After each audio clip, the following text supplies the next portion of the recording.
Thank you so much, DeAndre. Thank you, everybody, for joining us today for what I know is going to be a really interesting and important discussion. We have two very, very special and very learned guests with us today who will also speak and help take your questions on this very important topic. We have, first of all, Whitney Phillips, who is, there you go, a professor at Syracuse University and one of our nation's leading experts on online disinformation and how to counter it. She's the author of a book with a really fun title, This Is Why We Can't Have Nice Things, Mapping the Relationship Between Online Trolling and Mainstream Culture. And I think you see us kind of all together up at the top, we have Oren Siegel, who is the Vice President of the Center on Extremism at the Anti-Defamation League.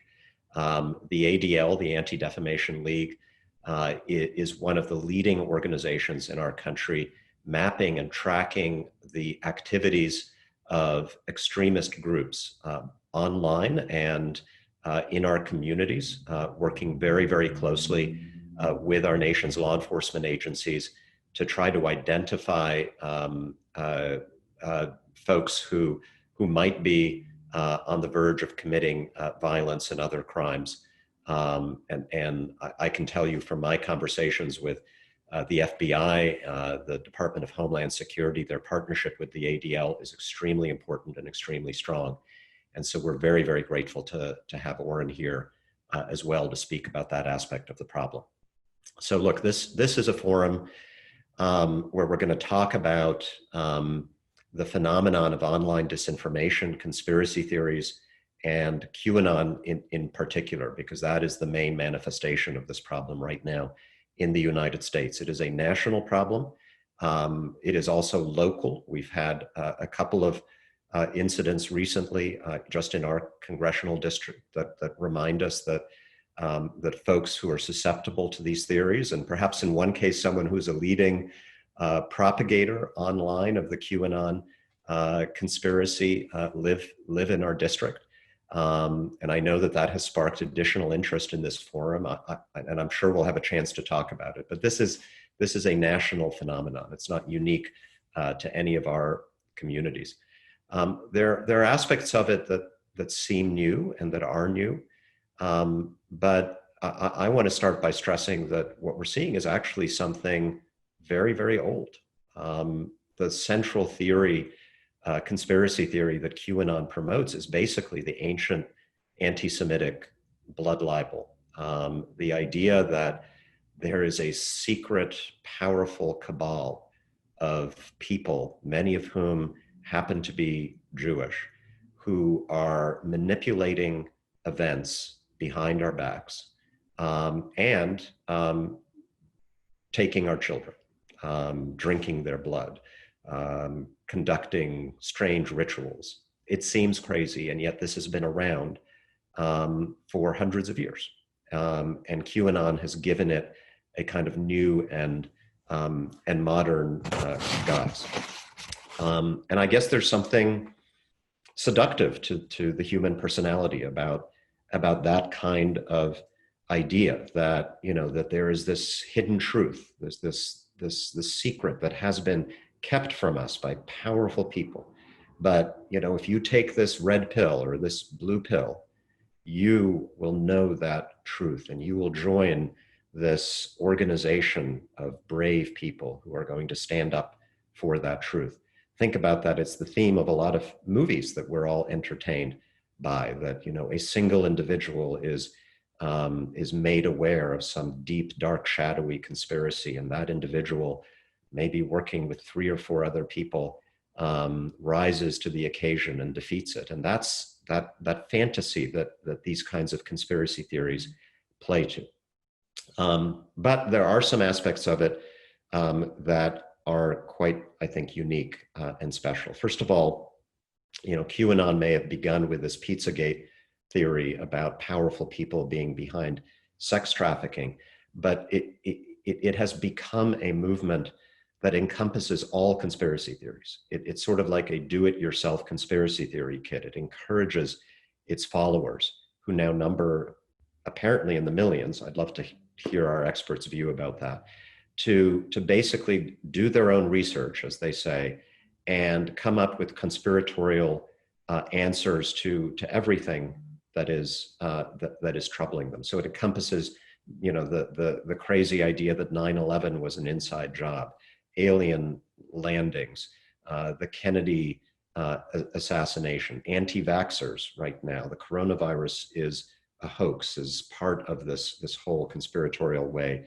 of thinking, and that makes it particularly dangerous, because what it is doing in the larger sense is it's vaccinating millions of people against truth.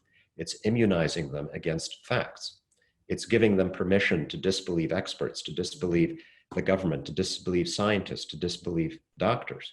Very dangerous, in particular, at a moment when we're facing this global pandemic. And while QAnon, at least from what I've seen, it doesn't specifically promote violence. When people who are already, whose minds are already a little bit disturbed, hear about things like, children being abused, it absolutely does increase the likelihood that some of the people who become obsessed with these conspiracy theories will take matters into their own hands and commit acts of violence. The FBI has labeled QAnon and other fringe conspiracy theories like it as a major driver of domestic extremism in our country and potentially violent attacks against individuals and institutions. And there have already been violent attacks inspired by QAnon. And then finally, what's really new and different is this is happening not in the 19th century in Russia, like the protocols of the elders of Zion. It's happening today in a world where we are all connected by the internet, where social media algorithms that decide what we see on the internet are designed to push to everybody online the most extreme versions of what we already believe, right? Facebook and YouTube, all these sites, they know what we are searching for. They know what we're interested in, and they keep pushing us more extreme versions of those things because they want to keep us glued to the screen. So we'll see a lot of ads and buy a lot of stuff. So that's a big part of what we're going to discuss today. As many of you know, I've taken some actions. I have introduced and am leading a bipartisan resolution in the House of Representatives condemning QAnon and the conspiracy theories that it promotes.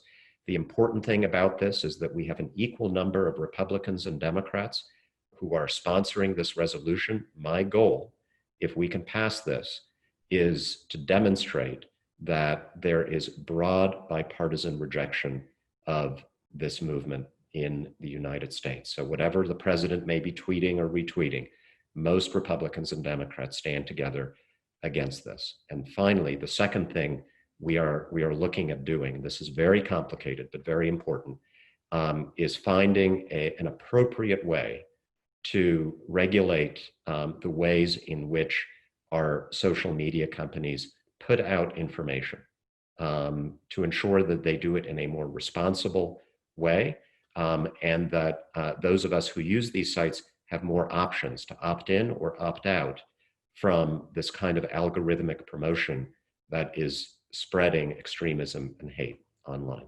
So those are some of the things I'm doing. I'd love now to turn it over to our two experts to continue the conversation, and then we'll turn it over to all of you. And I think we're going to begin with you, Whitney, and then have Oren close out.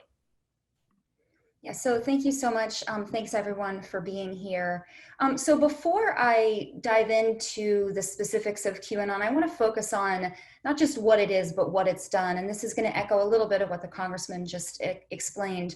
QAnon has spread virulent anti-Semitism and other extremist messaging and has been linked to specific instances of real-world violence. It's also been central to the spread of enormous amounts of COVID mis and disinformation, and even outright COVID denialism, putting the health of countless millions of citizens at risk. And it's also laying the groundwork for a contested election, perhaps even violence in the streets if Trump loses in November. And of course, speaking of elections, QAnon is only an election away from being woven into the fabric of government. A number of QAnon believers, or at least people who are QAnon adjacent, are on the ballot in 2020. So all that said, the specific QAnon narrative claims that Donald Trump is fighting and winning a war against an evil, satanic pedophile ring comprised of top Democrats who are secretly running a shadow government hell-bent on destroying the Trump presidency from within. And this shadow government is known as the deep state, a false narrative that emerged in response to the Mueller investigation when that kicked off in 2017. And once the deep state theory was embraced by pro-Trump media, it began absorbing other far-right conspiracy theories that had been circulating throughout the 2016 election, most notably Pizzagate, which stated that Hillary Clinton was running a satanic child sex ring out of the back of a Washington, D.C. pizza shop. She was not. And with all the energy it had already gathered, the deep state theory then fused with, it kind of gave birth to, it kind of was boosted by QAnon, which also emerged in 2017, a few months after the deep state narrative first started circulating pretty prominently. And as the connections to satanic ritual abuse attest, QAnon is an extreme theory, and so are its claims about the deep state. But the underlying ideas animating QAnon and the deep state are increasingly common within far-right circles, not all conservative circles, but certain far-right circles. And that's the idea that there's an underhanded group of lying anti-Trump, Obama holdover liberals doing everything they can to sabotage the country for their own political gain. And one of the most common and most dangerous facets of this kind of theorizing is that Democrats in the government and public health experts believed to be in cahoots with the Democrats are over-exaggerating or outright lying about the COVID-19 threat in order to tank the economy and ensure Trump's defeat in November. And QAnon has recently spun off an even more subtle iteration than that, which is the Save the Children movement, which purports to be opposed to child sex trafficking, but is either organized by QAnon believers in the effort to launder the conspiracy theory into more mainstream circles, or isn't knowingly tied to QAnon, but still draws narrative threads and other information from the QAnon mythology. And as a quick preemption here, many people argue, and understandably so, that saving the children is a very good cause. So why should anyone be concerned, even if the rallies are connected to QAnon? And my answer to that is the list that I opened with. QAnon has done real demonstrable harm. The COVID denialism and falsehood that QAnon has pushed across social media is quite literally a life and death issue. Anything that encourages people to look at QAnon sympathetically or otherwise exposes people to the theory through these more sort of innocuous seeming means risks opening these same people up to the belief in the more explicitly harmful elements of the theory and to the social media rabbit holes that I will discuss in just a moment. So in other words, saving the children in itself is a noble cause, of course, but that noble cause has, sometimes deliberately and sometimes accidentally, been poisoned and weaponized. And so I'll conclude this overview by emphasizing that QAnon cannot and should not be separated out from the wider political and media landscape. Understanding why people are drawn to the theory and what keeps them sucked in is the first step in figuring out how best to respond both at the interpersonal level and then at the policy level as well. So first, people aren't suddenly transformed into QAnon believers. Just talking to a QAnon believer isn't going to infect you. QAnon and the deep state draw people in because these theories line up with a person's existing political beliefs. Basically, QAnon and the deep state feel familiar, feel true to a lot of folks, making both theories easy to embrace, especially if someone is easing in with the more subtle articulations of the theory. And this is also what makes debunking the theory so difficult. They form the core of many people's identities. And you can't just throw facts at a person's basic sense of self and expect that to be enough. That's a deeply complicating element to all of this. And so relatedly, many people have been drawn in by QAnon and the deep state because, ironically, it's been denied so forcibly by so many news organizations. Now, for people, some of you may be in the audience now, who generally trust the news media, those denials clear the issue right up, no problem. But on the other hand, for people who generally think that the news media is fake news and that all they do is lie, those denials end up serving as evidence for QAnon believers or a point of intrigue for the QAnon curious. And that's not the only institutional force drawing people to QAnon and the deep state. Mistrust in other kinds of institutions also play a role, namely science and government, of course, and higher education, and anything that claims specialized expertise. People on the far right, again, which is not equated with Republicans or conservatism generally, but on the far right, are especially primed not to trust institutions, particularly when those institutions are regarded as liberal institutions, which helps explain why there are so many Trump supporting QAnon believers. But people who otherwise wouldn't be in the MAGA orbit, but who are, for example, anti-vaxxers because they don't trust the medical establishment, or who think corporations secretly control things, they're also primed in different ways to believe at least the basic QAnon deep state assertions. And finally, people are drawn into the QAnon and deep state web and are kept there because recommendation algorithms on social media platforms keep feeding them evidence, or what looks like evidence, to people who mistrust the official explanation and then feel compelled to do their own independent research. The algorithms themselves are not causing the beliefs. People meet algorithms halfway by indicating to the algorithms what they want to see, what they're interested in, what they believe. And the reason that algorithms keep serving this content up is very simply profits. Companies make more money when people click on more things. So they feed us what we're most likely to keep clicking on.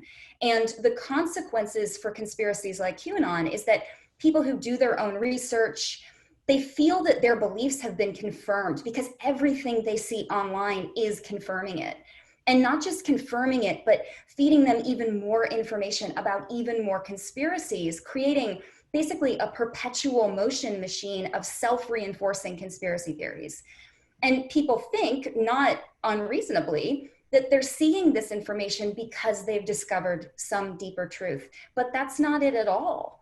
They're seeing that information because social platforms are directing their site to the things most likely to keep them on site. And that is a recipe for radicalization. So this is a structural problem as much as it is a problem about QAnon itself. So I will wrap it up there, and we'll be happy to speak to any of these issues during the Q&A, and really appreciate your attention and your presence here today. Thank you so much, Whitney. Oren, take it away. Thank you, Congressman. I really do appreciate the invitation to be part of this important forum. You know, I also want to just say straight up at the beginning, thank you for your leadership in getting the prevention grants restored. You know, these grants basically allocate funds to entities that are focused on responding and mitigating extremist threats. So we need to double down on keeping communities safe and not just talking about these threats. So thank you again for that. Thank you. And thank you all for making the time, you know, to attend this call. You know, these are not light topics, and it's a Friday before a holiday. So, you know, making the time for this, though, is important. So we appreciate it. You know, this topic of conspiracy theories more broadly is actually at the core of much of what we're doing at ADL. You know, and what I hope to describe here is not just what we're doing, but why we have to care about QAnon, especially today. As Vice President at our Center on Extremism, I oversee a team of investigators and analysts who are basically spending their time every day in these online spaces in which conspiracies are created, in which they're disseminated, in which they're able to become normalized and mainstreamed. You know, these are a wide range of online platforms. And in fact, I believe as we're talking today about mainstreaming hate, It's not just from the mouths of our public officials. It's not just on cable news. It's on our phones. It's on the computers that we're on where most of this mainstreaming occurs. So we track these range of extremist movements. And one of the elements that is central to the foundation of most of these groups, most of these movements that we look at are the conspiracy theories. It's the foundation. As a congressman said, the foundation of age-old hatreds like anti-Semitism, but they continue to be the lifeblood of much of the hate and extremism and misinformation and disinformation that we see today. You know, conspiracy theories have an unusual power to motivate people to action. You know, some who are associated with far-right ideologies, others with far-left ideologies, you know, believe in these conspiracy theories. Many, you know, transcend ideology altogether. Like, think about conspiracies around the 9/11 attacks or the assassination of JFK. You know, conspiracies are not the sole domain of any one extremist movement. And under the right circumstances, they can lead to violence, especially when they single out specific people, specific organizations, portray them as villains, even the most far-fetched conspiracy theories. And when we're talking about QAnon, there's a lot of far-fetched elements to that. Those can trigger extreme reactions by those who are the most truest of believers. Now, you heard from Whitney about, you know, what QAnon is. And so why are we concerned? You know, this first surfaced in 2017 on the fringes of a platform called 4chan. You know, we have seen, though, how the internet, especially through memes and humor and irony, has served to normalize hate and extremism. You know, these spaces that sometimes you only hear about, 4chan and 8kun, and, you know, they actually provide people with information in which extremist ideologies exist in the same space as legitimate news. It's hard for people to make the distinction between those two things. QAnon is also an active theory that sows distrust in democratic institutions. This is a key as to why we all have a stake in caring about it. Such distrust is bad for communities. When conspiracy grows, anti-Semitism and bigotry and all forms of hate are not far behind. And when we're talking about undermining our democratic institutions, there's an extra level of concern, especially as we are in an election year. So, you know, I want to be clear, ADL does not believe that all QAnon adherents are inherently extremist. But that doesn't mean that this is not a dangerous theory. And we have seen how it has inspired dangerous acts. I think the congressman mentioned even the FBI has gone out and stated how conspiracy-driven domestic extremism is a growing threat. So we must remember how fragile we can be to some of these narratives. Most extremist movements develop or depend upon conspiracy theories. In the US, we have seen conspiracies about Sharia law taking over all of our legal remedies across the country. We've seen anti-immigrant vigilantes talk about drug cartels who want to wage a secret war against and invade the United States. You know, conspiracies lie at the heart of so many of these extremist worldviews. Modern white supremacy, for example, centers on the belief that the white race is in danger of extinction from a growing number of non-whites who are controlled and manipulated by a nefarious Jewish conspiracy. Right? We need to take that seriously because we've seen the impacts that such conspiracies can have.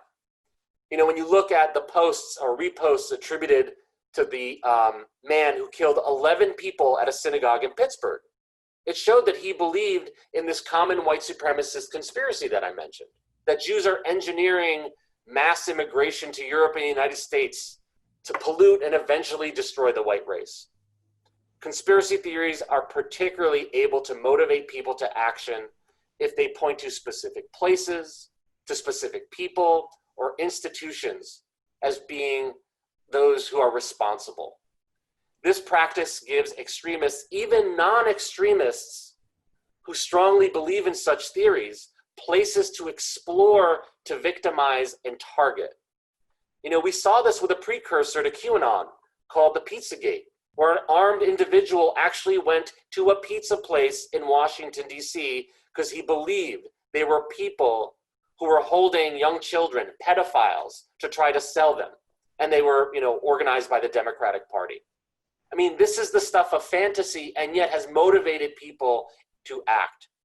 And I'm going to conclude with this. In 2020, as we are still dealing with the pandemic, it has become pure fodder for these conspiracy theorists, including QAnon. Fear and anxiety and uncertainty create opportunities for conspiracies to thrive, for extremists to thrive. And extremists never miss an opportunity to leverage a crisis.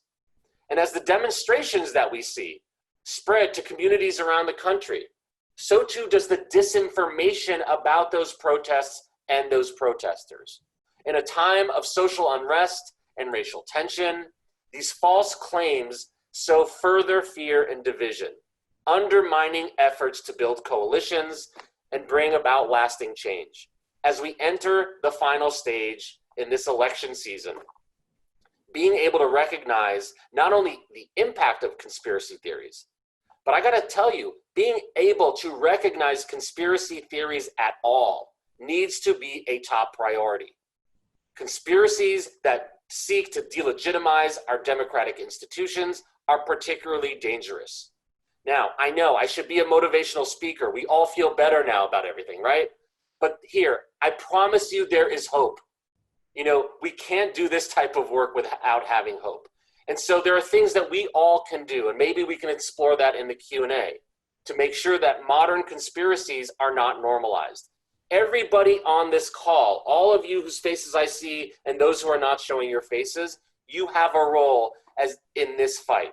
Don't be part of the algorithms that are trying to take advantage of you. Be mindful of what you share and think about how those are trying to manipulate you to believe the things of fantasy. Together, I think we can do this. So thanks again for the time and look forward to answering questions. Thank you, Oren. Thanks so much. And I'm glad you ended on that note because we want to talk here about what can be done. I'm going to start by asking you guys one of the most common questions that we got from our participants. And I fear it may be one of the hardest questions. So I apologize for starting with a really hard one. But a lot of folks asked, if you know somebody in your family, somebody who is a friend, begins to get sucked into this way of thinking, this conspiratorial way of thinking, whether it's QAnon or something like it, what can you say to that person? What would you recommend that folks do if it's somebody you care about? Whitney, you want to start? Sure, yes, that's a great question, and of course it's a very difficult question. I sort of hinted at some of this in my remarks. There's often this belief that if we are encountered by something that's false, we just say facts at it until it agrees with us. And because these theories are often felt in the body, they're experienced, people really believe that they're true. If you come out and just say you're wrong, or worse, you're crazy, that has a tendency to not only not correct the false belief, but it can make that person think you're somehow in on it or you're sympathetic to the deep state. And so for me, I think it's really important when you have these conversations to zoom out and call attention to some of the network dynamics at play. People know that they receive information online, but few people are actually taught how they receive information and what role algorithms play. If you're a person who starts clicking on some videos about QAnon and then you find more stuff about QAnon and then you find even more stuff and it all is telling this very compelling story, it's really easy. It's understandable why someone would feel like they've discovered this hidden truth, as the congressman was saying earlier. But that's based not on the factuality of that information, but not really understanding that you're being served up something by an algorithm because they think you want to see it. And so if you can explain to someone, you are seeing this information not because you're discovering a truth, but this is how algorithms work. These are the network dynamics at play. Not only is that not just accusing someone of being crazy or just wrong, it presents an alternative explanation for why they're seeing all the things they're seeing, because that's a compelling argument. If there wasn't something to this, why is it everywhere? So by redirecting that conversation, talking about a different process at play, that could at the very least open up the possibility that what someone sees online, just because you're seeing it doesn't mean you should believe it. Evidence, observation is not confirmation on the internet. So that's a place to start, even though that's not going to get you to the end of the road, but it's the first step down that road. Yeah.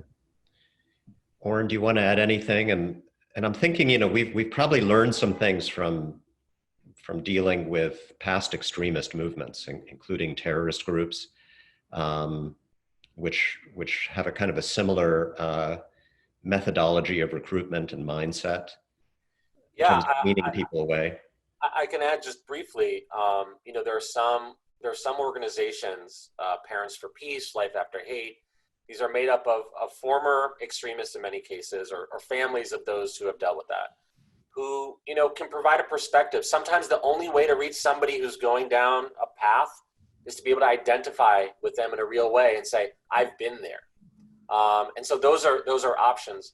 I also want to underscore another option, and I know this is difficult because I think some of us probably are dealing with this, with families and friends who, as discussion is less and less possible, as we're getting more polarized, this is not like 6 degrees of separation from us. I think we all probably know somebody who we are concerned about maybe, buying into this.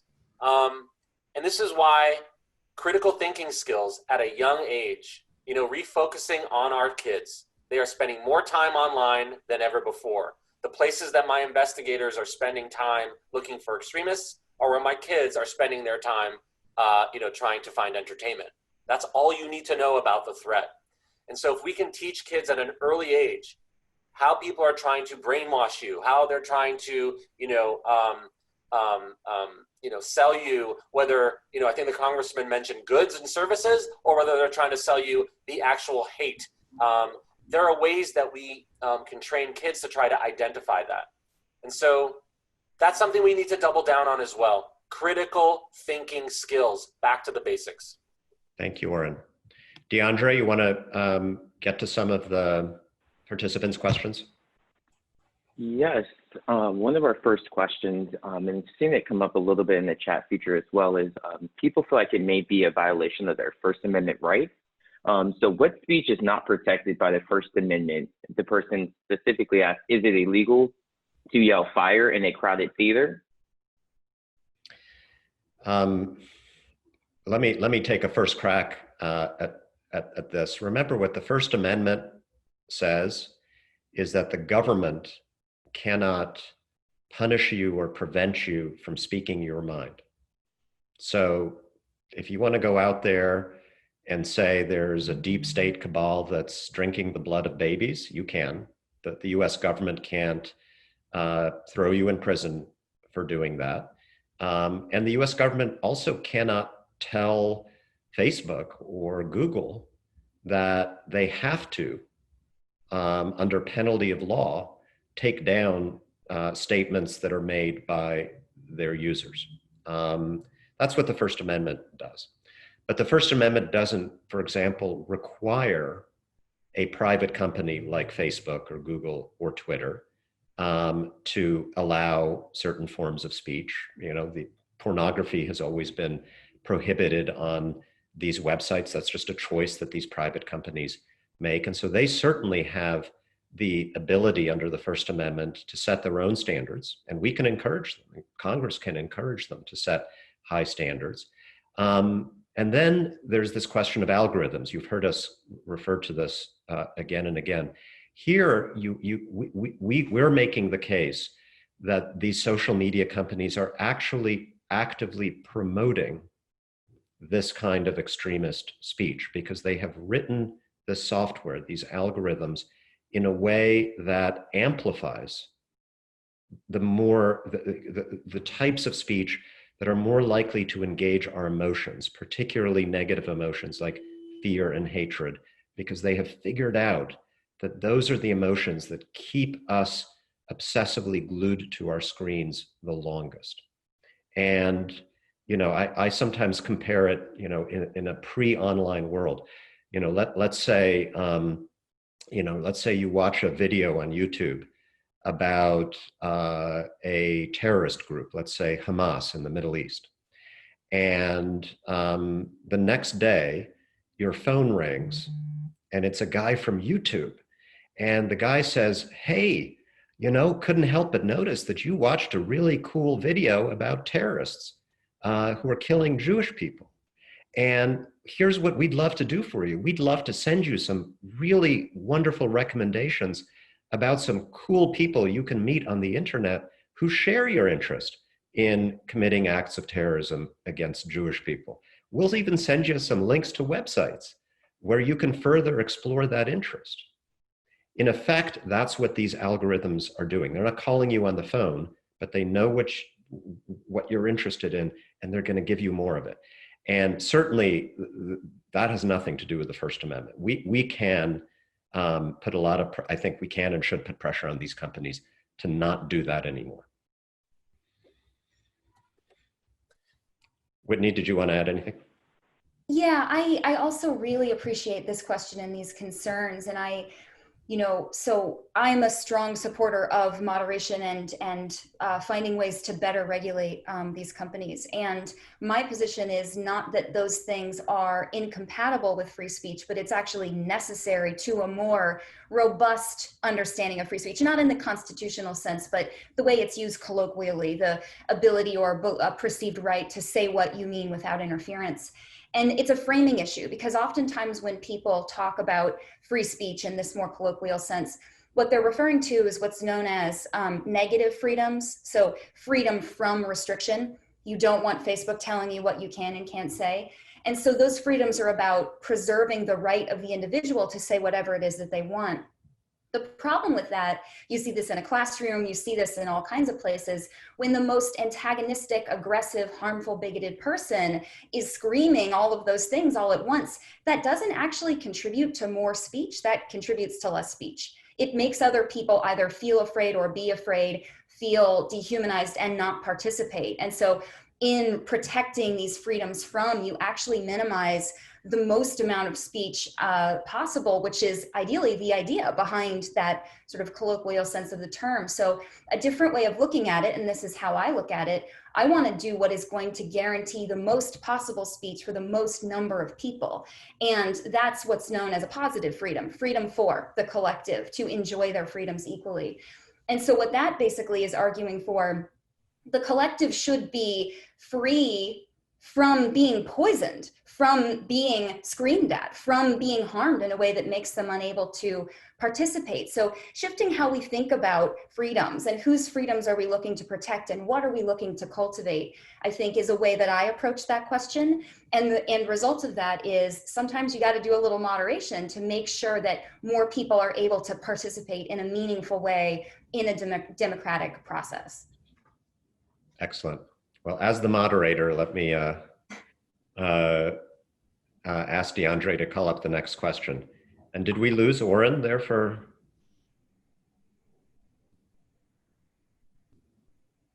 Oh no. DeAndre? Yes, can you hear me? Yes, I can.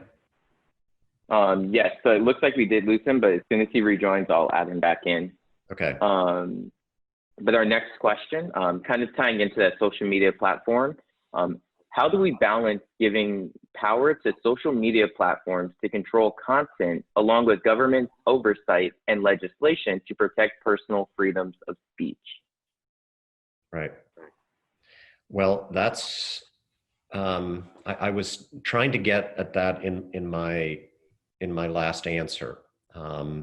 And we're going to be very careful about this. Again, the First Amendment does not allow the US Congress to tell Facebook to take down a particular form of speech, even if it's racist, even if it's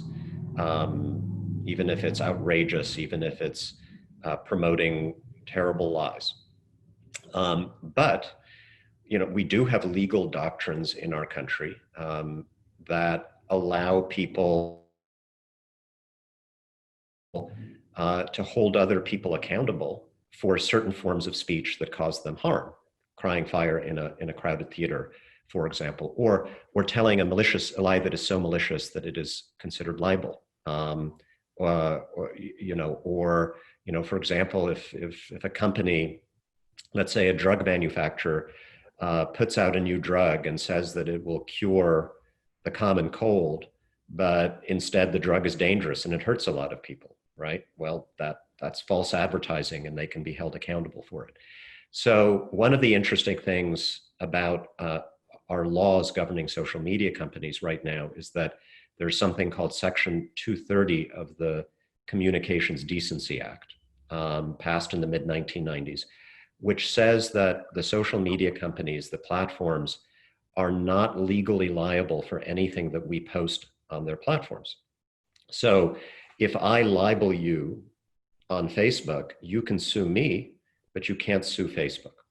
And that was understandable, I think, at the dawn of the internet, when these companies were more like community bulletin boards. They set up the bulletin board and everybody else can go and post what they want. So, don't hold the bulletin board company accountable for that.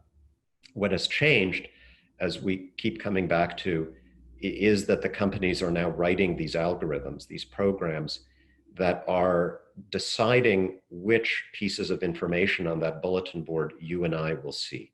They are promoting certain kinds of content based on the data that they have about us. And so one of the questions that we need to wrestle with is, should they face more legal responsibility for content that maybe somebody else posts, but which they are promoting so that it reaches millions and millions of people?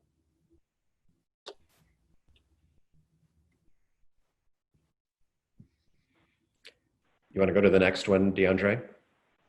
Yes, we will actually switch gears. We're trying to still get Oren back in, but we'll switch gears to some of our live questions. Okay. Just to go over, just to go over our live questions, how we'll be doing our live questions. Please pay attention to the chat feature. I will be messaging you there to let you know when you're next about your question. When your question does come up, please just unmute yourself. I'll call on you here. Please just unmute yourself and go ahead with your question to our panelists. Again, after that question, we will go ahead and mute you back just to get to as many people and as many questions as possible.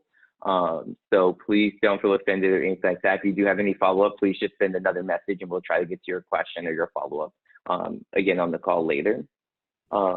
Other than that, that's all I have in regards to that. If you're having any troubles, please just send me a message in the chat feature and I will try to address it before we get there. And please just remember to submit your name and the town you're from when you submit your question. Our first question comes from Caroline from Lambertville. Caroline, can you hear us? I can. Thank you so much. Thanks to everybody, all of our speakers, Tom and our two other speakers, experts on this very important issue.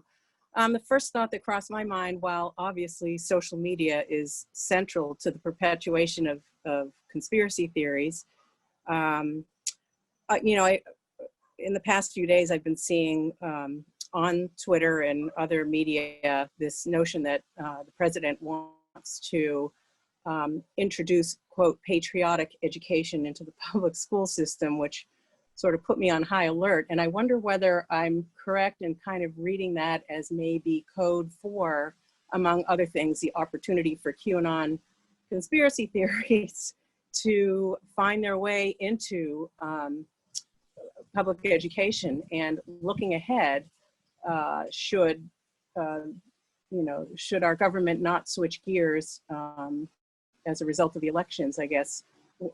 I'm curious what your thoughts are on that. What could happen and what can we do? And am I being paranoid? No one, the last thing we want to do on this call is to encourage anyone to be paranoid about anything. Paranoia and fear are enemies. And the president, he mouths off on Twitter about a lot of things, some of which, are very serious because he has powers as president to shape events, some of which are just, the daily musings of that person's mind, and he'll forget about it the next day, or it's a deliberate distraction because then we go chasing that down for a few days and we get anxious and outraged, and meanwhile he's on to something completely different. And so we need to be wary about that. President can't determine school curriculum.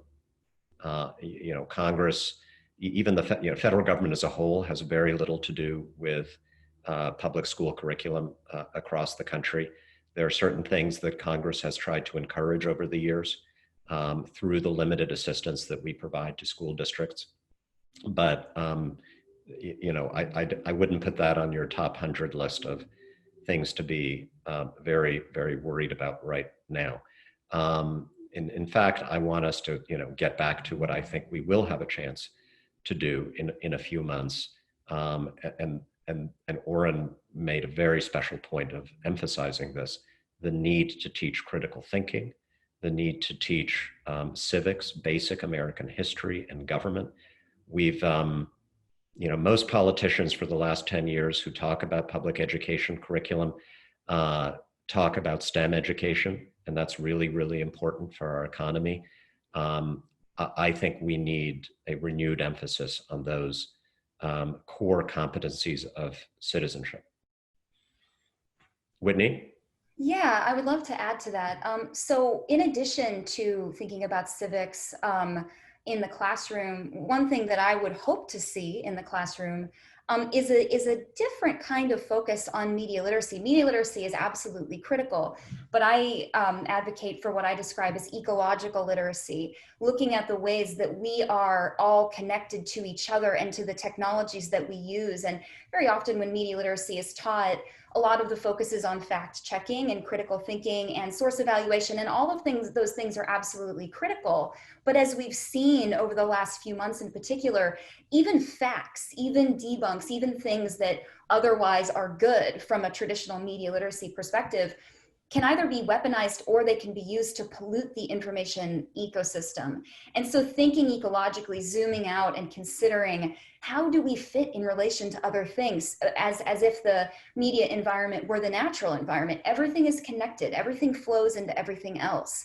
How can we train young people and older people too, frankly, to understand the downstream consequences of what they do and how they receive the information that they receive? To speak to my earlier point, many people don't know how Google's algorithms work. They think that if they're searching for something, that's an objective return of the facts. And that's simply not how algorithms function. And so we have to have a better sense of what our network technologies do and are, and how we fit within them, so that we can make more ethical, more ecological choices about what we share and how we share. So that's what I would love to see in classrooms. I'd love to, I'm back now. I'd love to just add quickly to that if possible. By the way, I'm pretty sure I was kicked off by QAnon, but I don't believe in conspiracies. So I want to double down that in a time where these conspiracies and they're trying to divide people, is that the importance of finding partners and then also attacking this issue through creativity. And what I mean by that is, we've talked about, the algorithms are taking folks down the wrong way. And, a lot of what we're seeing online, we try to compel these companies to do better, right? It's not unreasonable for all of us to say, don't, allow the celebration and glorification of violence or hatred. But it's hard. We need to keep sort of advocating that they change, but we also need to demonstrate and model how to do it. And this is where finding partners is key. And so I'll just give you one example. We are partnering with one organization where, based on people's searches, right? You go to Google and you search something. If you're looking for a conspiracy theory or an extremist or some sort of hate, you might get a result that is pushed up that gives you an alternative view to that hatred or conspiracy. Now that may sound very big brothery, right? You may say, well, wait a minute, you're trying to sell us things and take advantage of the algorithm yourself. My point is this: we need to think about not just using algorithms to sell us products we don't need, not just using algorithms to, bring us closer to hate and conspiracies, but using those algorithms for good as well, right? It's just an option that's out there. And so again, That's where we're trying to find creative ways, because at the end of the day, it's a battle of hearts and minds, and we need to make sure that the good content, right, the proactive content, the content that brings people together is as easy to find as that's trying to divide us. You're here. All right, next question. Our next question comes from John from Westfield. John, can you hear us? Hey, Congressman, do you oppose the National Sex Offender Registry? If not, what did you do as the head lobbyist at Human Rights Watch to stop them from fighting against the National? No, I do not oppose the National Sex Offender Registry. I strongly support Megan's Law, which is our version of that law here in New Jersey. And I think most of us on this call are sick and tired of the promotion of lies and disinformation in our politics, and that's what we're here to discuss. Let's go to the next question, DeAndre. Our next question comes from Elena. Elena, can you hear us?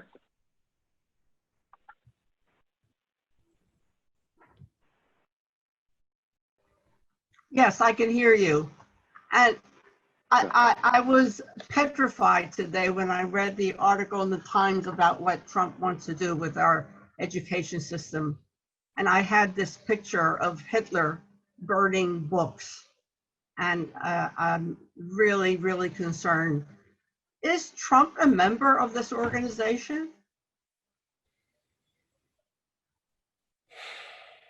Well, I think my first answer to that is that this isn't an organization with members. There's not a membership card. Well, we call it an online movement. People get sucked into this and other similar conspiracy theories online. They become believers in it. They help to spread it to others. Some of them may even act on it. What President Trump has done when asked to condemn it, he has declined to condemn it. He has kind of suggested that, well, if these people think that I'm our country's savior fighting the deep state, what's wrong with that? Which I think that the true believers hear as a signal that perhaps confirms their conspiracy theory, and that's what makes it dangerous to me, that he's sort of hinting that they may be onto something.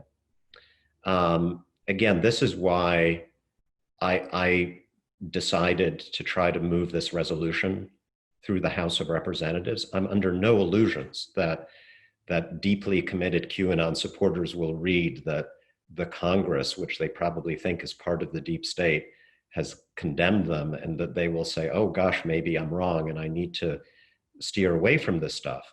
But I really do think it's important to establish that however President Trump may be toying around with this, however other political candidates, including perhaps in our backyards, are toying around with this, as you just heard from the previous caller, that the overwhelming majority of Republicans and Democrats want nothing to do with it. The moment this becomes partisan, the moment it feels in the country like one political party is with QAnon and the other political party is against QAnon, that's the moment when we've lost, because members of the political party that is said to be with QAnon will naturally feel drawn to that way of thinking and to that movement. So I want to establish as a defensive measure that the overwhelming majority of Republicans and Democrats stand against this.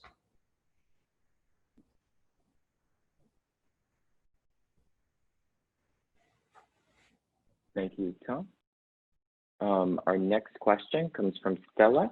Stella, can you hear us? Yes, thank you. Yeah, I have a related question. So do you have a sense of how many politicians close to the movement or to the theory are running for election? And then I had another question. Where does the name come from? QAnon, where does this, what does it mean and where does it come from? Thank you. I'll take the first part of that. There are several congressional candidates who have quite openly embraced the QAnon theory, either by name or in substance. There's a woman running in Georgia, for example, who unfortunately the president has labeled a star, quote unquote, who continues to spout off stuff that is clearly straight out of QAnon, and she unfortunately will be elected. She has no Democratic opponent anymore in a district that's overwhelmingly Republican. So we'll have at least one, perhaps more.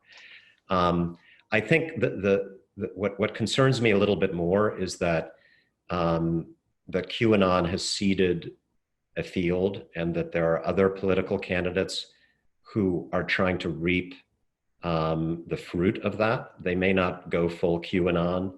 They may even say that they disagree with QAnon, but they align their campaigns to play into the fears that QAnon is propagating. We're seeing a lot more references in political campaigns around the country, not just in our district, to issues of sex trafficking, sexual abuse. These are all very real problems in our society. They're legitimate issues to raise in a political campaign. But I don't think it's a coincidence that suddenly we're seeing a very large, an increasing number of references to this in political campaigns on one side. I think, they sense that there is this movement out there that is obsessed with this as a threat, and they're playing to it. And I think that is also a little bit dangerous. Whitney? Yeah, and I can answer the second part of the question. So the message board where the theory was first surfaced, when you post to that message board, your name auto-populates as anonymous. And so the culture of that site was everyone was an anon, like they were referred individually as anons. And then the mass collective was known as anonymous. You might remember anonymous from the 2009, 2010, 2011, that was sort of, that merged into other kinds of online movements, which is a complicated story all on its own. But anonymous is referencing 4chan, this particular board, and Q is in reference to allegedly the person who is Q and is providing all this information. They have Q level security clearance. And so within that culture, if you were a doctor, you would go by Dr. Anon, or you would identify yourself using Anon. So saying QAnon is basically just a way of indicating that that person is a part of or aware of that community norm, and that they have this particular kind of security clearance. So that's the origin of that term. Okay. And by the way, Oren, I think you're on, but I can't see you. So if you want to chime in on anything, just come on in and there you are. Good. I think we can go to the next question. Okay, good. Thanks. Perfect. Our next question comes from Vicky from Summit. Vicky, can you hear us? Yes, hi. First, Tom, I just want to say I think you're doing an outstanding job, and it is very, very refreshing to have a representative who is so thoughtful and well-spoken. And thank you for that. Thank you. I don't even know how to phrase this, what the actual question is, but the same people who believe QAnon type theories also typically are going to think that Russia trying to interfere in the election is a liberal conspiracy theory or a hoax or fake news. It's almost the flip side of the same coin, and I don't even know what the question is on that. But I can say from when things came out yesterday about the forced sterilization or hysterectomies being performed on immigrant women, it's so unfathomable to me that could be happening. That I thought that's got to be fake news or a hoax. So I don't even know what the question is, but it's affecting me as somebody who is horrified by QAnon. Yeah, I would say very quickly, we have to be disciplined ourselves about how we react to information online. That was a horrifying allegation that ICE was engaged in forced sterilization. I don't know if it's true. So my reaction to it was okay, there needs to be an investigation. The ICE Inspector General needs to look at this. We will investigate it in Congress. But just because, let's say, you are politically liberal, you may be inclined to believe that ICE under this administration would be doing something really bad, but we have to be disciplined and not go there without evidence. The same is true for the Russia interview. Extraordinary claims require extraordinary evidence. Even if we have a pre-existing bias against, say, the Trump administration, we have to follow the evidence and demand the highest bar be cleared for evidence when the allegations are that extraordinary. And if it turns out to be true, then you take appropriate action. So we have to, all of us, whatever our political views, Republican, Democrat, conservative, liberal, we have to try to set a good example in our own consumption of information.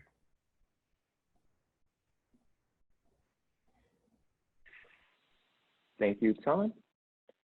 Our next live question comes from Betty. Betty from Bridgewater, can you hear us?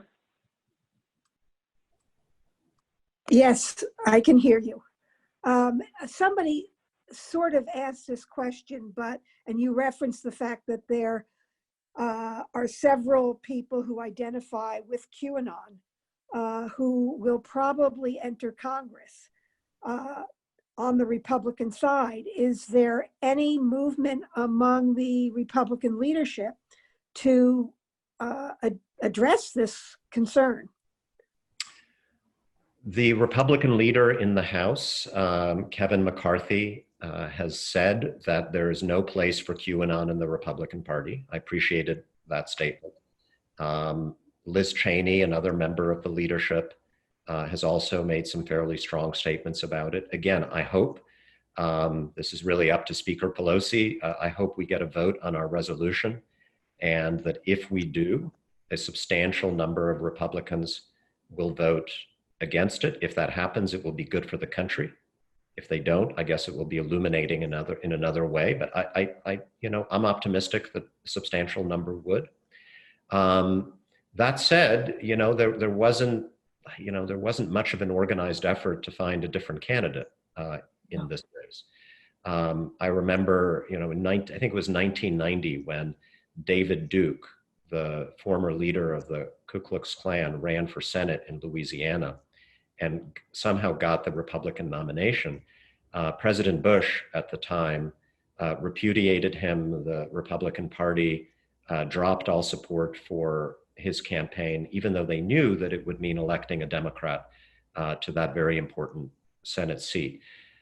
So, things have changed a little bit, and I want them to change back. I'm not trying to play gotcha and paint the Republican Party as the QAnon party as a way of defeating them in an election. I'm trying to encourage as many people on the other side of the political aisle to join me in working against this. Even if we disagree on other things, we got to stand together against this because it's threatening the very fabric of our democracy. Thank you. Thanks. Thank you both. Our next question comes from Mary Ann. Mary Ann, can you hear us? Yes, actually, I didn't really so much have a question as to, I wanted to see how many people actually do track with what Whitney had said about this positive versus negative free speech. I thought that was a very important point, and because literally every day, and this happens sometimes even with family, you'll be in a group text, and then someone will say something horrific, frankly, of a political nature. And then inevitably, I will get 1 or 2 or 3 private text messages, which will say, oh, that was terrible. I can't believe that person said that. I would have said something online, but I was being afraid of being attacked myself. And I have a feeling that I'm not alone in this experience, but it's alarming. And it isn't so much a question, but it just was a comment to track to that positive versus negative speech and dealing with that. Yeah. I sometimes encourage people to have historical perspective about our problems. You know, there's a lot of anger in our political debate right now, a lot of viciousness. We're seeing it locally, we're seeing it nationally, but it's not like the first time in our country that we've been at each other's throats. You know, read the history of the founders and how Jefferson and Adams and Hamilton and Aaron Burr went after each other. Ultimately, one of them killed, you know, Burr killed Hamilton. That's how bad it got. They didn't have text messaging chains, and they didn't have Facebook. If they did, there probably would have been a lot more duels and a lot more blood spilled. But the anger expressed in those debates was extreme. I think what we all agree on here is that, you know, we got to base these debates on facts, and that's the thread we're losing. That it's become easier and easier for people to go down a rabbit hole of just rejection of facts and reality and truth. You know, that when that kind of stuff happens, even those of us who disagree on other things should be together. So yes, I feel your pain, but it's not a unique problem to this time. Warren? Okay. If I could just add that I think that we need to think about how to resource to threats all the time, right? And there's sort of different ways of doing that. And what the last person who spoke is talking about is something that I think we all can relate with. Is very personal, but there's also personal responsibility in helping figure out, like, all right, what do you do about this, right? We don't want to just all sit back and watch, you know, this happen. And so here's just one idea, like reporting what you see. Now that could take a form of, you know, something terrible on your Facebook or what have you. Flag that to Facebook, force them to make a decision about whether they're going to honor their terms of services or not. And if they're not, you know, reach out to ADL, other organizations who are trying to track about how responsive are they being and how are they honoring their terms of services. And, you know, I know in New Jersey and in other parts of the country, you know, this has real world impact. So if you're going to see a hateful or QAnon related, or God forbid worse, right, flyer in your community, or an incident of vandalism, etc., report that. Report that to law enforcement, report that to ADL, report that to wherever, because data drives policy. And we resource to the threat with the more that we know. And frankly, we need you all to report, because there's too much out there for any one entity, government or not, to do it on their own. And by the way, it may make you feel like you're actually part of the solution, because you are when you take that upon yourself. Thanks. Here. Excellent point. Thank you, Warren. Yeah, and to add to that too, I mean, I talk about this. This is the first lecture that I presented to my students in my 2020 election class. So much of these issues, mis and disinformation, they're often framed in terms of informational issues, and they are, of course, but they're also fundamentally mental health issues too. Because when you're constantly being surrounded by what one scholar describes as the tyranny of the loudest, not only does it sort of confuse you, anger you, make you not really feel like you have a good grounding of what's even happening, what that does for a lot of people is it just makes them want to throw their hands up and stop participating, because it is so stressful and terrible. And that can very easily lead itself into undermining the democratic process. And so figuring out what to do about mis and disinformation at the platform level and at the policy level is critical, because people are suffering as a result of what's happening here. And that suffering translates into all kinds of things offline, including the risk that people are just going to be so disgusted that essentially the way that I've described it before is that, you know, voter depression becomes a form of voter suppression. When we just can't do it anymore, then goodbye democracy. So it's a really important point to raise, and I'm sorry that you and so many of us are having those experiences so frequently right now. Thank you, everyone. Our next question comes from John from Mount Olive. John, can you hear us? Yes, sir. Thank you. And thank you, Congressman, for this session. It's very informative. Thank you, John. I have a small company. I've been in cybersecurity for 20 years. And One of the things that I think everyone should be cognizant of, and we've done it with our own family and our friends and our business clients. There's three tenets to security in cyber world: confidentiality, integrity, and availability. So integrity becomes only available if you can authenticate who's talking and what are they saying. And my concern with your legislation is, I think we do have to get the platforms, and we have to get some method that the platforms have to be able to authenticate each users. Everything we're hearing today, and Whitney gave a very good history of how anonymous users became connected and how they remain connected. So regardless of whether you're just a social user, whether you're using social media for business or a government purpose or some other club purpose, when you say something on social media and you're anonymous, you have no accountability. Yeah. And I agree with the psychology that if everybody says it's raining out and you walk outside and it's sunshine, the physics of the world, you get very confused. And I think that's what we're leading into today. So my only suggestion for your legislation would be that platforms do have to have accountability, and they need authentication of users.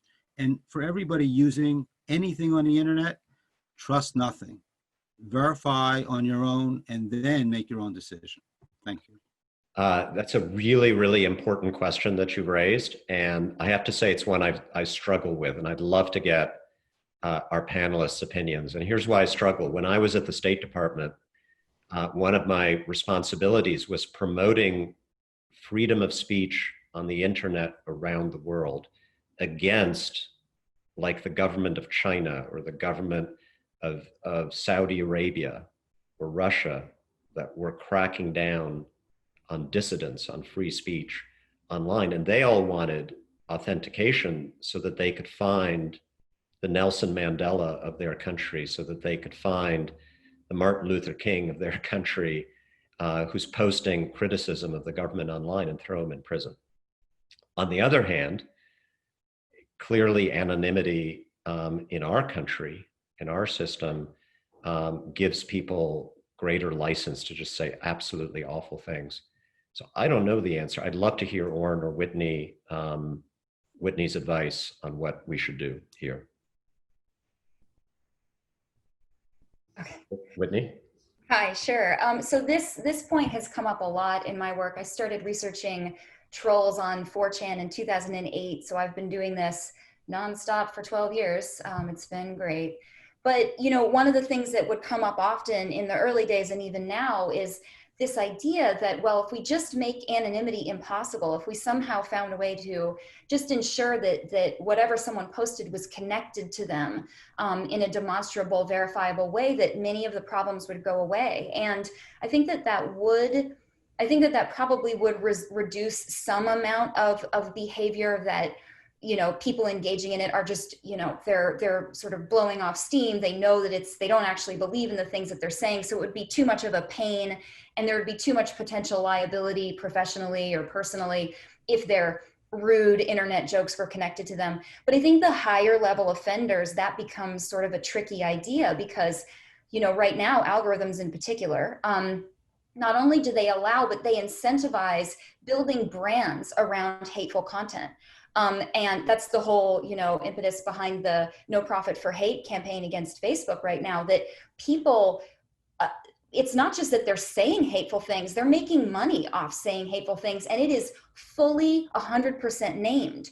So putting someone, you know, forcing people to speak under their own name only works as a deterrent if they're not somehow vested in those statements becoming public to begin with.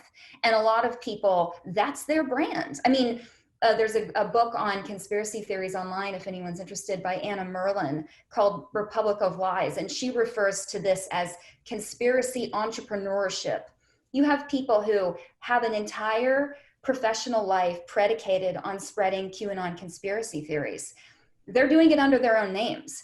And so they already are sort of meeting that criterion. And while I really appreciate and agree with the spirit of it, what do you do with bad actors who are like, I'm uncomfortable with having this attached to me. I'm comfortable with being a white supremacist. This is good for my brand. It's good for my business. All my friends agree with me. So it doesn't address the people who have no compunction about engaging in really problematic behavior, some of whom I won't name names, but some very high profile individuals in this country have no problem with it at all. So that's the part that I don't quite know how to deal with, and that I think pushes against anonymity doesn't get to the heart of that. But I'd be very curious, Oren, what you think here. Yeah, I mean, I don't think this is a very complicated topic. It certainly won't be solved, and certainly not in 5 minutes. But I'll try. No, I'm just kidding. I think you know, Whitney mentioned the Stop Hate for Profit campaign. So I think that that's instructive. This is a campaign that ADL, NAACP, Color for Change, and other partners have done. You know, where we for a month asked folks to not advertise on Facebook, and you know, thousands of companies joined, including many that you know very well. We're now engaged in a sort of one day with celebrities, you know, staying off of Instagram. These are efforts to raise awareness. They're not going to solve the problem, but the more that people feel that they have a stake in the public discussion, meaning these online platforms, I mean, that's step one. We are all here communicating via Zoom, right? This is a platform that has been engaged or been dealing with Zoom bombing, right? Extremists have manipulated this platform. So anytime there's a new platform, there are going to be those who are going to try to exploit it for bad reasons. I think that that's too late in the game. We have to hold these companies accountable. We have to ask them to do something about it. We need to realize that it's not unreasonable for us to even ask, right? But at the same time, it's got to be something where we're winning hearts and minds. We are finding other ways to communicate with people and turn them into allies. And that happens in schools, that happens when you're young, that happens in conversations with your family, right? That happens with feeling like you are part of it. And right now, I think one of the reasons there's so much of these issues being exploited on social media is that there's just more of them spending more time creating bad content. And I'd like to figure out a way of making it as sexy and cool to create good content. Thank you so much, Oren. DeAndre, I'm actually gonna ask a question, if that's okay, because we did get a bunch of questions on this topic. When we've delved into politics on this call, we focused a bit more on the extreme right, because obviously this is kind of where QAnon comes from, and they have this crazy theory about the president and the deep state, which appeals to some of the more, you know, extreme MAGA type supporters out there. But Oren, I also wanted to ask you what concerns you may have about the extreme left in our country. We did get some questions. What about Antifa, for example? What about what's happening in places like Portland and Seattle? How would you address that question? Yeah, thank you for the question. Extremism, violence, physical confrontation has never been the sole domain of any one extremist group, right? All ideologies, left, right, can engage in this. And what we have seen in this country is, you know, those who identify as Antifa have over years, this is not something that's new, you know, found events in which Nazis, neo-Nazis have rallied and have gone out to oppose that. And their fundamental belief is that the way that you prevent fascism and Nazism from rising is you physically confront those people in the street, right?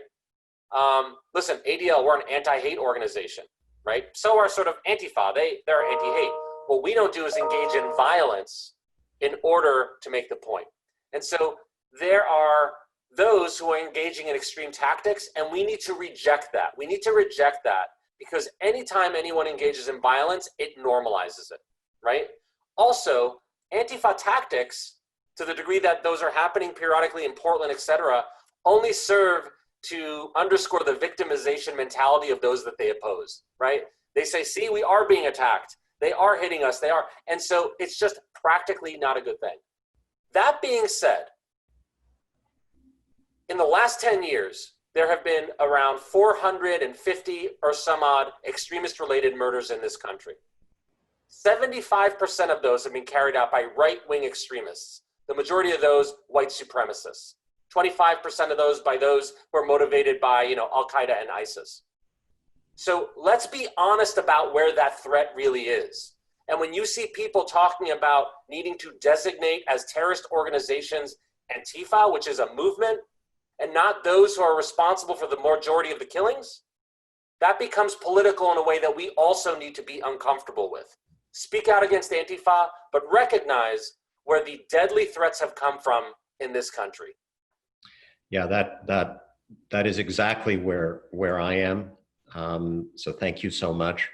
Look, we have an epidemic of disrespect for the law on both extremes in this country, on the far right and also on the far left. And the answer to that is rejecting that way of thinking and enforcing the law equally against everybody, whether you attack a police officer or a government building or a courthouse, or walk into, or on the far right, right-wing ranchers in Oregon declaring independent states and targeting law enforcement themselves.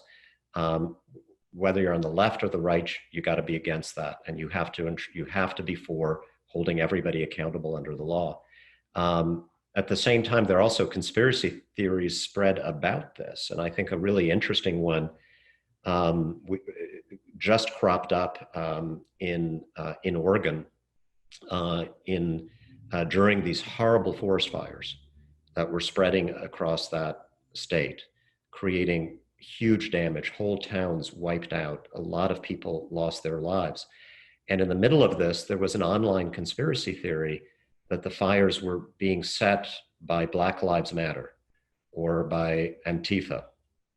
And as a result of that conspiracy theory, homeowners in places that were affected by the fires were staying home to defend their property against these fictitious rioters who were said to have been starting these fires instead of evacuating as law enforcement wanted them to do. And so the FBI and the state police had to frantically get online to say, this is not true. That's not happening and you need to evacuate, right? And so people could have actually gotten hurt, maybe did get hurt because of the spread of that conspiracy theory. So again, let's denounce violence by everybody and acknowledge it happens on the left as well as on the right. Let's enforce the law equally, but let's be very disciplined about not going down the rabbit hole of conspiracy theories. DeAndre, yes. Can we take, I know we said 12:30. If anybody needs to get off, Warren, Whitney, otherwise, maybe take one more and close out. Okay. Our next question comes from John from Garwood. John, can you hear us? I can indeed. Oren, I was hoping maybe you can do a little bit of self-promotion, a commercial for your organization. What are some of the practical tools that you offer, and what are some practical things we can do to help you? Thank you for that question.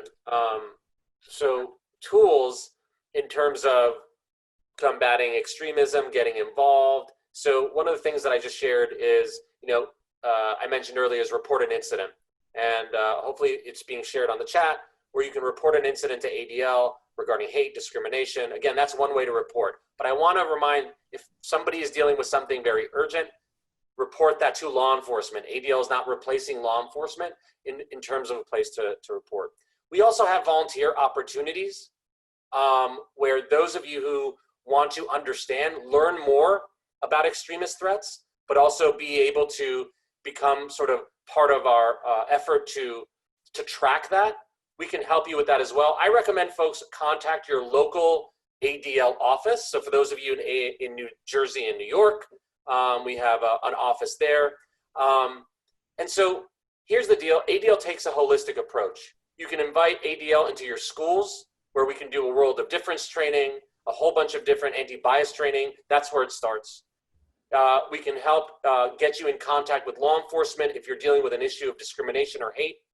We have relationships with the tech industry where we're always trying to leverage our information to help them train their algorithms to identify hate. So the number one thing that you can do beyond using your voice in the bully pulpit that you all have to speak out against hate is be an ally for those of for others in your community.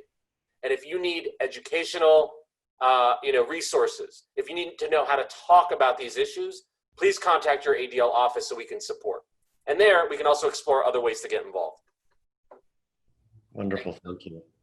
Whitney, I think that's a really great way to begin our closing of this wonderful event. And Whitney, I wanted to see if you have any closing thoughts as well. I do, yes. First of all, for folks who are here, this is an extremely stressful time. We are all doing our best to make sense of a lot of things that are fully precedented and a lot of things that are unprecedented. And the best thing that we can do for ourselves is to think about how we are connected to everyone else.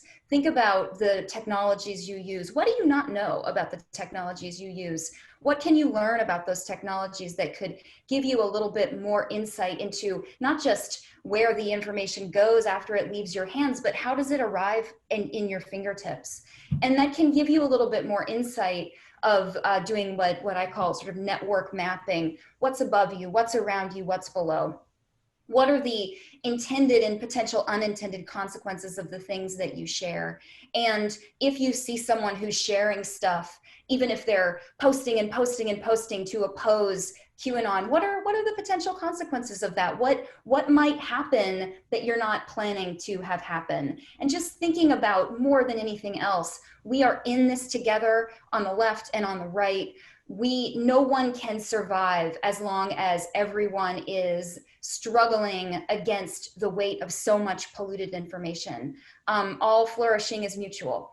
And so we have to find ways to ensure that we are able to flourish, others are able to flourish, so that down the road, we can have respectful, vigorous debates, but actually end up on the other side still thinking of each other as human beings, and figuring out where you fit in relation to everything else is the place to start there. So if any of you have questions about things that you might be able to learn about your technologies and how you fit among those and other people, reach out to me. I'd be happy to share resources. And more than anything else, I just hope that you are taking good care of yourselves and the people around you, because we all are depending on each other right now. So thank you for your time so much.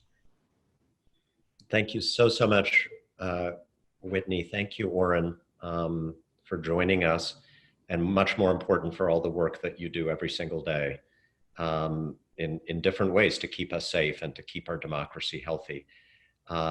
Look, I'm incredibly happy that we did this. I'm heartened by the number of people who signed up for this forum, just as I'm heartened in Washington when I can get Republicans and Democrats to come together on issues like this. When I see the good, decent career people in our Federal Bureau of Investigation, in our Department of Homeland Security, in our intelligence community, working together despite all the pressures they face to try to keep us safe and to push back against this kind of nonsense. I think the overwhelming majority of Americans are united with the overwhelming majority of people in government against things like QAnon, against extremism, political extremism on both sides. We have seen, that a dedicated minority can do a lot of damage, but as long as we remember our power, as long as we remember that this democracy does not sustain itself, we have to do it as citizens, engaged citizens of this country. I think we are going to be okay. I'm going to continue to have forums like this. I'll obviously stay in touch with you all about our legislative work on these issues, and continue to get your input. Just thank you again for being part of the discussion and hope that you'll join us for additional ones that we have in the future. Again, Whitney, thank you. Oren, thanks. Thanks to my whole team who worked hard to pull this together. And have a great weekend out there. Stay safe, and please stay in touch with us.